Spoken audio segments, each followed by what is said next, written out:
Kita beralih ke informasi lainnya. Tim balap mobil Universitas Negeri Yogyakarta UNY mempersiapkan diri untuk mengikuti kompetisi mobil formula yang akan digelar di Jepang awal September mendatang. Mereka optimistis mampu menjuarai 5 kategori sekaligus, bahkan menargetkan menjadi juara umum.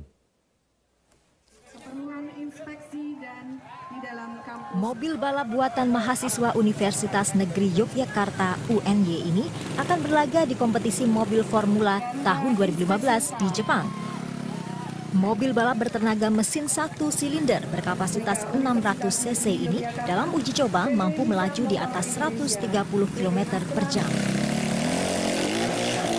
Di Jepang, nantinya tim UNY akan bersaing dengan 90 tim dari berbagai negara seperti Jepang sendiri, India, Austria, dan Filipina. Ketua delegasi tim UNY optimistis tim mahasiswa UNY bisa menang dalam kompetisi tersebut. Bang, ini mobilnya, ini bernama F15. Ini adalah wakil dari Indonesia. Dan untuk kesiapan kami sudah siap dengan segala kondisi yang ada di sana. Dan ini dengan mobil dengan spesifikasi 1 silinder 600 cc yang kami buat. Ini mau berkecepatan 130 km per jam maksimalnya. Dengan percepatan 0 sampai 100 meter itu 4 detik, seperti itu. Tahun sebelumnya, pada laga yang sama di Korea Selatan, tim UNY berhasil meraih juara pertama untuk kategori mobil hybrid. Sedangkan untuk kompetisi mobil formula di Jepang, UNY baru pertama kalinya mengikuti tahun ini. Kompetisi mobil formula di Jepang tidak hanya fokus pada performa mobil, melainkan juga strategi marketing, perencanaan, dan desain mobil. Dari Sleman, Yogyakarta, Agus Utantoro, Metro TV. Umat Muslim di Indonesia, Kerajaan Arab Saudi sepakat untuk menambah kuota haji Indonesia sebanyak 10.000 jemaah di tahun 2016. Permintaan itu dikabulkan setelah Presiden Joko Widodo meminta langsung kepada Raja Arab Salman bin Abdul Aziz.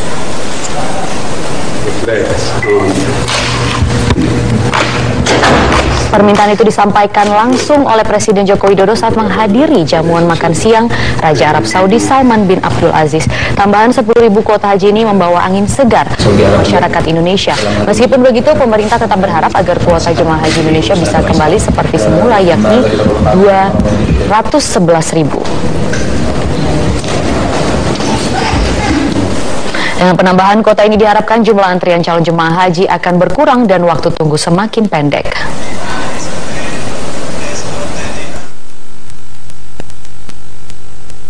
Presiden menyampaikan kepada Raja untuk meminta tambahan kuota haji, dan alhamdulillah untuk tahun depan dapat tambahan lagi menjadi tambah 10.000, dan Presiden tetap mengharapkan untuk diberikan kuota yang masih lebih, tetapi per hari ini Raja telah memberikan jawaban melalui Menteri Urusan Agama Islam yang juga sekaligus Menteri Negara utusan khusus dari Raja tadi. Kuota jumlah jemaah haji Indonesia sempat sekitar 211.000 lebih, namun kini kuota jemaah haji asal Indonesia diturunkan. Pada tahun 2012, kuota jemaah haji Indonesia mencapai sekitar 211.000 lebih. Tahun-tahun berikutnya, kuota calon jemaah haji Indonesia diturunkan oleh pemerintah Arab Saudi hingga hanya sekitar 168.000 orang jemaah. Penurunan ini terjadi karena pemerintah Arab Saudi sedang merenovasi Masjidil Haram. Dengan adanya lobi dari Presiden Joko Widodo, jumlah jemaah haji Indonesia ditambah 10.000 orang lagi, sehingga jatah kuota haji tahun depan meningkat menjadi sekitar 100.078 orang calon haji.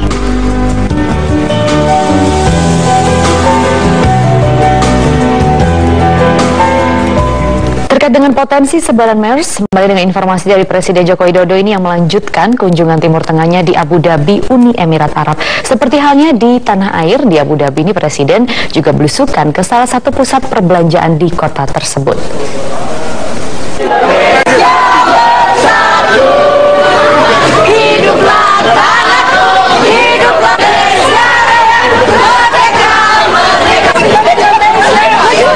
Kedatangan Presiden Joko Widodo dan rombongan disambut nyanyian lagu kebangsaan Indonesia Raya oleh warga Indonesia yang berada di pusat perbelanjaan itu.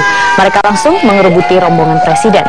Dalam belusukannya di pusat perbelanjaan tersebut, Presiden didampingi Menko Perekonomian Darmin Nasution, Menteri Perdagangan Thomas Lembong, Menlu Retno Marsudi, dan beberapa pejabat lainnya. Di pusat perbelanjaan itu, Presiden dan rombongan melihat banyak produk Indonesia yang dipasarkan di salah satu pusat perbelanjaan terbesar di Uni Emirat Arab. Presiden pun ini juga mendorong agar banyak produk Indonesia yang masuk ke pasaran Uni Emirat Arab.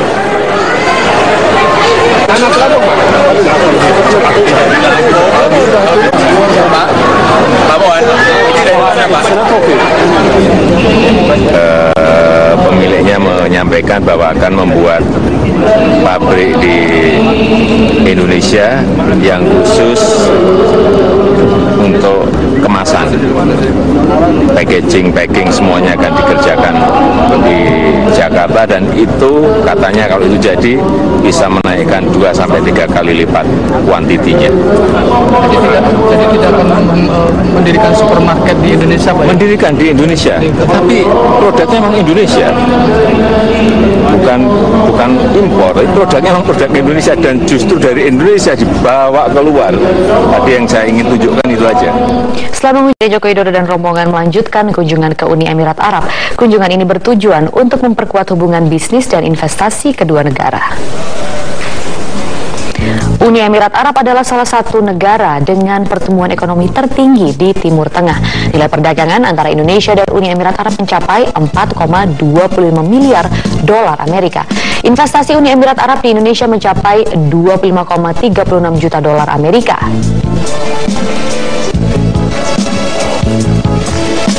Pembicaraan Presiden dengan Crown Prince dan pembicaraan Presiden dengan Abu Dhabi Investment Authority, tampak sekali keinginan dari UAE untuk meningkatkan investasi di Indonesia.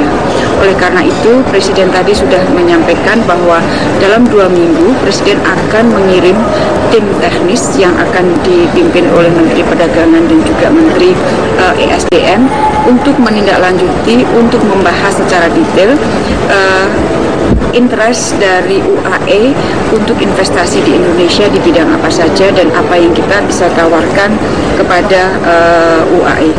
Informasi bisa mengumumkan Hari Raya Idul Adha jatuh pada tanggal 24 September mendatang.